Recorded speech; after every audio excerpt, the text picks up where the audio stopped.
Samantha, how long are you going to take? What time are you coming home? What are you doing with Cindy? It's already this late. Where have you been all morning? You didn't even come home to make lunch. I've been at the hospital to have a checkup. I reminded you when I left this morning, didn't I? And I think I told you that I would have this checkup a week ago when I made the appointment. I mentioned that I wouldn't be able to prepare lunch for you. I'm thinking of going to my parents' house to let them see Cindy. I'll spend a few hours there, and hopefully Cindy will be able to have a nap before I come home. Cindy was only born last week. You can't parade her about outside all day. You've got to bring her home right now. It's already this late. I can't believe you could be so irresponsible. Don't you care about Cindy at all? She could get sick this late. It's still 1:30, and there's no need to be so overprotective. I've taken precautions for the sunlight, and we're only going to see my parents. It's not like I'm taking her to meet everyone I know or pushing her pram through a crowd of sick people. I'm following the doctor's advice and making sure she has undisturbed rest and gets her milk. I wouldn't do anything that I didn't think we both could manage. But you can't keep her away from me this long. She's already been away from me for 3 hours. Cindy needs me. You can't do this to her. Give her back to me. What are you talking about? She's not a thing, and she's not yours. I've decided that I'll raise Cindy myself. I can't trust you with her.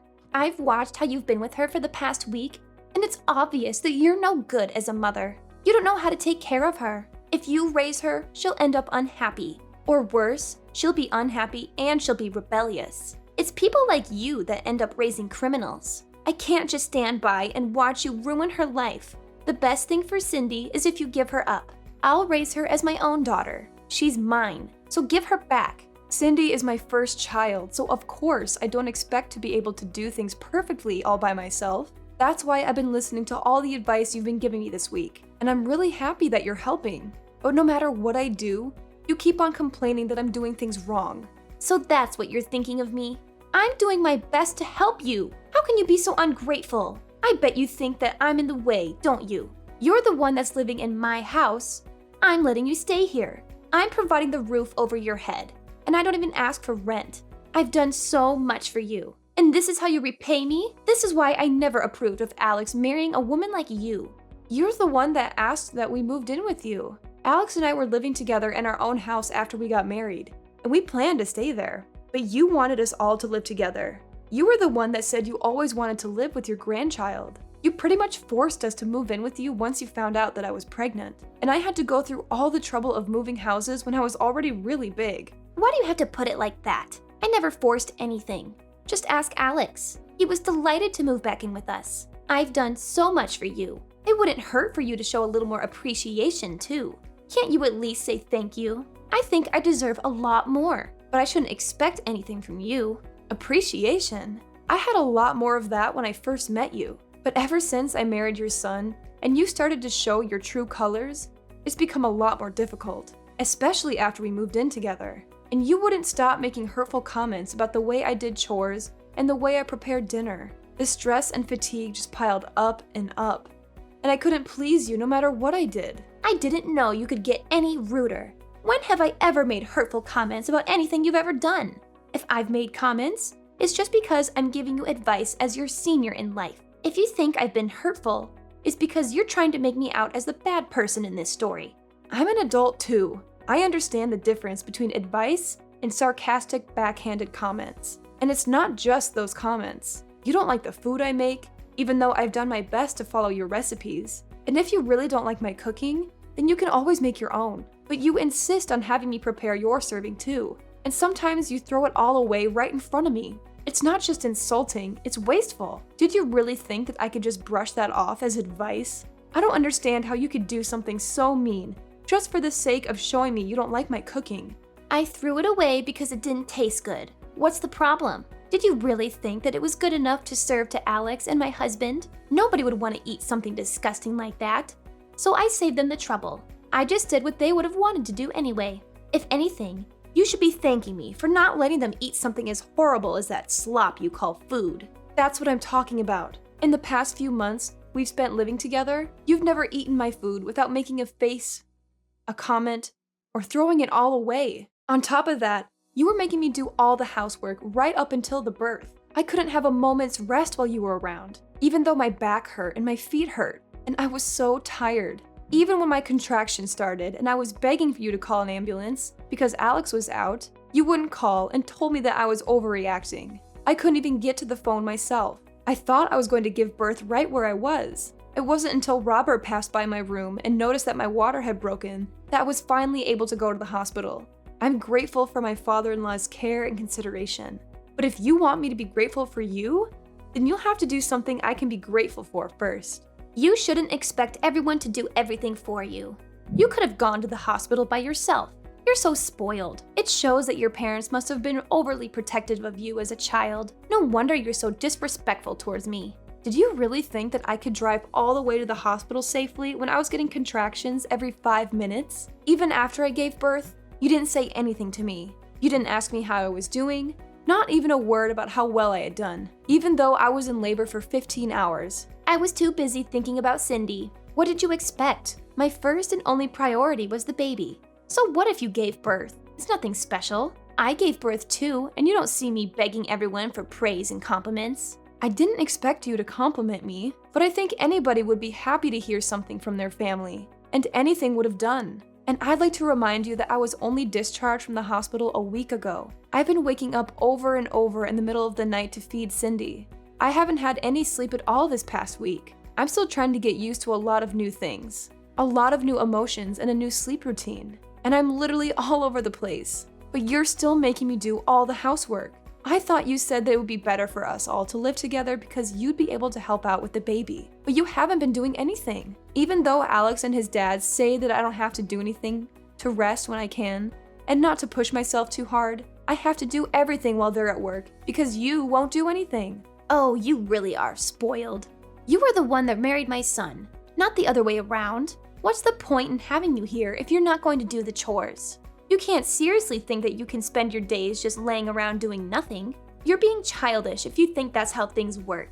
Just because you've moved in with us, I'm here to be with Cindy, not with you. And you shouldn't expect everyone to be nice and kind to you just because you've given birth. So what? That doesn't change anything. You're sorely mistaken if you think you get to slack off just because you've had a baby. The one thing we all care about is Cindy. I couldn't care less about you, and nobody else does either. We only need Cindy. I can't believe you're not going to even bother to hold back your punches.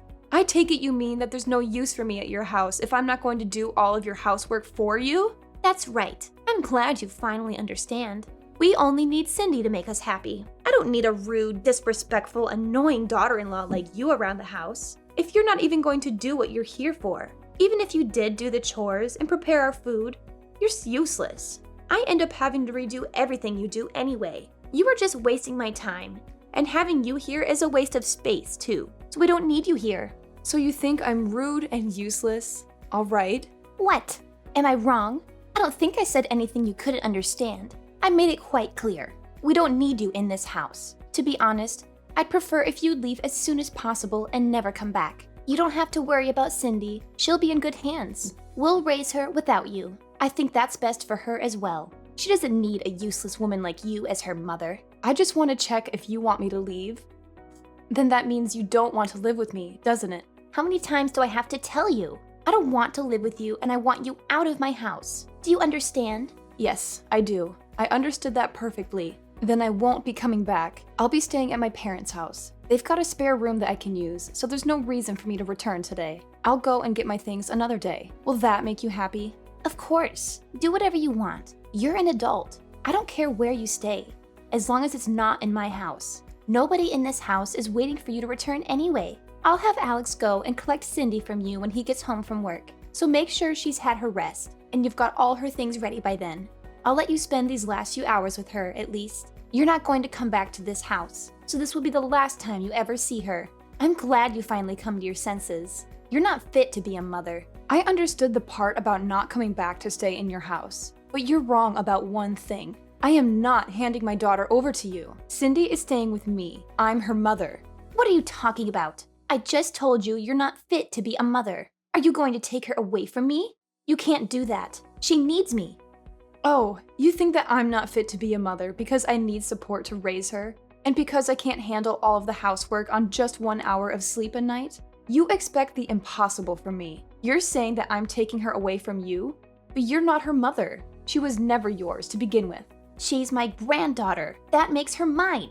I don't think that your way of thinking that she belongs to you is very healthy for Cindy. I don't think that raising her in an environment where you think that you can treat me however you like is good for her either. Alex and Robert have both lost their patience with the way you've been treating me. I know that the both of them have done their best to talk with you privately and get you to change your attitude, but it still hasn't changed after months. And if it's only going to get worse now that Cindy's born, I'd rather not live with you either. Your own son and husband have given up on getting you to change your ways, so there's no way I can keep hoping. Robert as well? You're lying. I remember him mentioning something about you, but I forgot what he said. It didn't seem very important, but I know they all hate you. Nobody wants you to stay in our house. And we're all happy that you finally have given birth so we can get rid of you and keep Cindy. Who's they? Do you mean Alex and Robert? Because I know Alex loves me. And Robert is a wonderful father-in-law. And even if they did actually hate me, I think they'd be more mature about it. You've been far from mature these past few months. You've been passive-aggressive and childish at best. All you've done is bully me and make me feel bad about myself. I've had enough. We've all had enough of your behavior. If you're not going to fix it, then there's no point in sticking around and waiting for you to change. I'm not returning to your house. And if you won't reflect on your actions, I won't let you meet Cindy. You won't let me see Cindy? That's ridiculous. You can't do that. You can't keep her away from me. You have no right to do that. I'm not going to listen to a woman that can't even raise a child properly. You don't have to come back, but I'm not letting you keep Cindy. Give her back right now. Cindy will be happier that way, and you'll thank me one day when you realize that she belongs with us, not you. Don't be so selfish and give her up. I'm sorry, but who's we? Alex, Robert, and I. The three of us will raise her without you. I know that we can make Cindy a million times happier if you're not around to ruin her life. She doesn't need a failure of a mother like you. You should give her back to me for her sake. Robert's actually with me right now. Alex will be here soon too.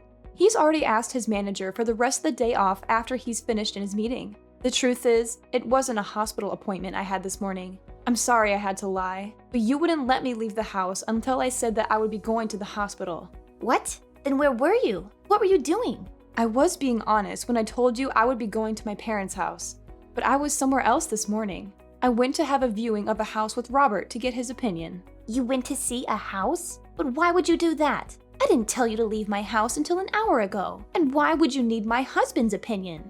Alex and I have decided that we're going to move out. And when we told Robert, he was very interested in the idea too. Maybe you should ask him for the details when he returns home tonight, since I won't be coming back ever. But why would Robert be interested in looking at a new home? Alex and I have been thinking about moving back out ever since we first moved in with you, and you started to bully me. We've both hit our limits, and we can't take it anymore. It's too stressful being with you all day, every day, and he doesn't complain. But I know it's tough on Alex when I vent after he's had a long day at work. It's been hard for the both of us. The only reason why we didn't move out earlier is because it was a strain on my body to move our stuff to your house in the first place, and we didn't want to go through that again. Hit your limits? Stressful? What's that supposed to mean? You're just exaggerating. How pathetic. All I'm doing is showing you how to do things properly. Alex has had enough of your behavior too.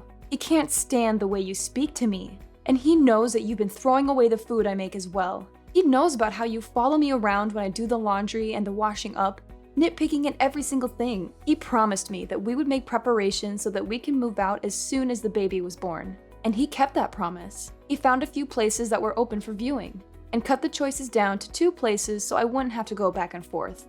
When we spoke to Robert, he offered to pay half the deposit, saying that he wanted to come with us. Excuse me? Robert wants to move out? Well, he was obviously including me when he said that. He meant that he wanted to move in with us and move away from you. Apparently, he's had enough of your attitude as well. And since you won't change, no matter how many times he's spoken to you, he's decided to leave you. He's telling me that he left the divorce papers on the table in the living room. Have you seen them? He says he's already signed them, so you just have to sign your side and leave them there. He'll have them filed tomorrow. I found them, but I don't understand. Why would he want to divorce me? I haven't done anything to deserve this. Give your phone to him. I want to speak to my husband. He's with you, isn't he? Let me talk to him. I can't trust a word you say. Why would I lie? Those papers have already been signed, haven't they? I wouldn't fake his signature just to trick you. Robert says that he'll talk to you when he gets home, but that he's already made his feelings clear in past conversations. You just haven't been listening to him properly. Anyway, we're busy getting our new home ready. Could you wait until later? I don't understand why Robert and Alex have to move away too. I only said that you don't need to come home. What about me? What am I supposed to do? They can't leave me here by myself. Robert says that he'll give you that house in the divorce. He has no need for it if he's moving in with us. And he doesn't want you causing us trouble just because you can't find a new home for yourself.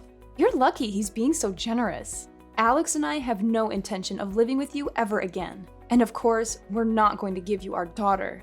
Robert's decided he wants a divorce and that he doesn't want to live with you anymore. I think that explains everything you want to know. What about me? I'm going to live here all by myself? You're not making any sense. Why can't I come with you? Weren't you listening to what I said? We've told you over and over that the way you've been treating me is unacceptable. We wouldn't have had to do this if you had fixed up your attitude and stopped behaving so immaturely. If you listened to your own husband's warnings and your son asking you to stop treating me so horribly, we would have never decided to move out. We would still be living with you and you would still be able to spend time with your loved ones. But unfortunately, you haven't shown any signs of changing or even feeling bad about what you've done. You deny all responsibility. And we've had enough. Because of your selfishness, you'll have to spend the rest of your life all alone. What about Alex? What does he think? He can't be serious about leaving his own mother all alone.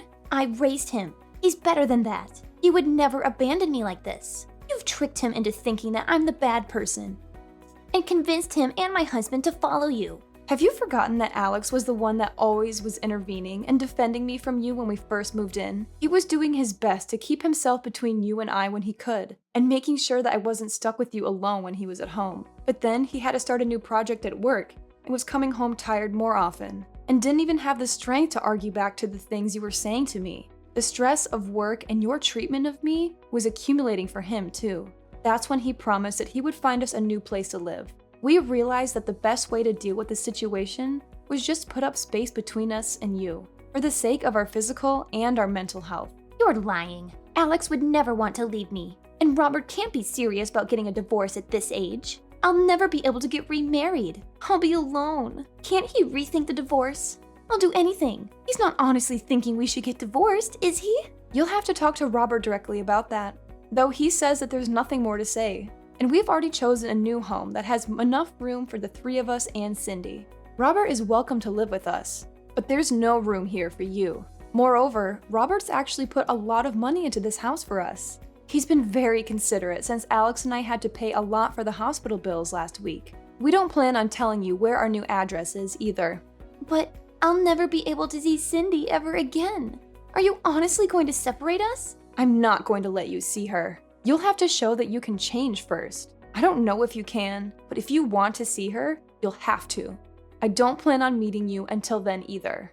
I'm sure you don't care whether you see me again or not, but I just wanted to make it clear that this is what happens when you treat someone as though they're inferior to you. You end up alone.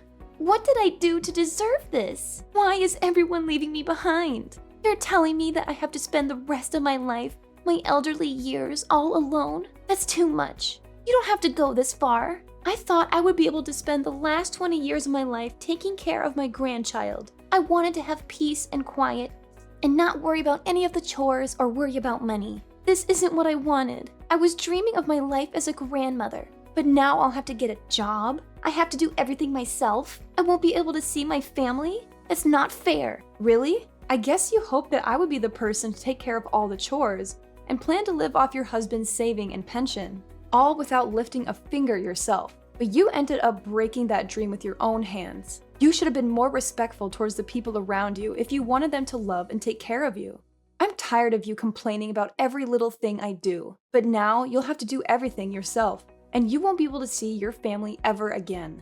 That's the price you've paid. You'll have to accept it. Fine, I understand. I made a mistake. I shouldn't have been so nagging. I'll do my best to get on with you from now on. I'll change the way I've been acting towards you. So please don't move out. It's too late for that. We've already paid the deposit and signed the documents for the house. We won't change our minds about living away from you, and we'll be moving all of our things into the new place over the next few days.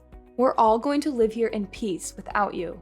Robert will be returning to your house this evening to pack up our essentials, so you should have a good long talk with him then. He'll be staying there until all of our things have been moved, but he's quite adamant about having the divorce.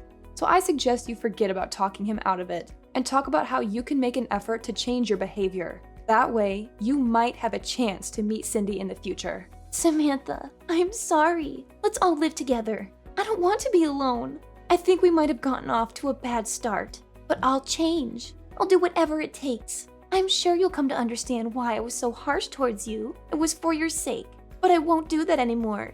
Just let me see Cindy. I find it hard to believe that you'll change when you're still making excuses. You can't even apologize properly. It's too late after all. You can't change.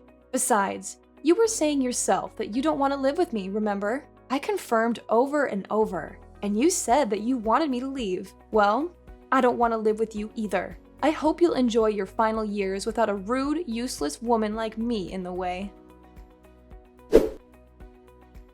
After her conversation with Samantha ended, Chloe had no choice but to wait for her husband to come home. The first thing Robert did when he returned to the house was to tell her that he wanted a divorce, and that he wasn't going to change his mind. He checked that she had signed the papers and took them to his lawyer to have them filed. He didn't speak a word to Chloe after that, and spent his time packing away all of his things. Anything that had to be dealt with regarding the divorce was done through his lawyer, and he was able to move houses without much fuss. Chloe got the house in the divorce, but it was brought to her lawyer's attention that she had spent Robert's savings on several occasions without his permission, and as a result, the amount she received in alimony payments decreased significantly. It wasn't enough for her to keep up the payments for the household bills, so she had to find a job in order to earn some money to pay for other essentials. She was so desperate to meet Cindy that she went to Samantha's parents' house and demanded that they tell her Samantha's new address. It didn't occur to her that she should have just shown Samantha that she was making an effort to change. In the end, Samantha's parents called the police because of how aggressive Chloe was being, and Chloe was taken away in a police car to be questioned. Chloe was not only divorced and looking for a job, but she was also slapped with a restraining order from Samantha's parents. On the other hand, Samantha and Alex were living happily ever after with their small family and were looking forward to having their next child. Robert was delighted. He was freed of his selfish wife and was taking great pleasure in taking care of his granddaughter.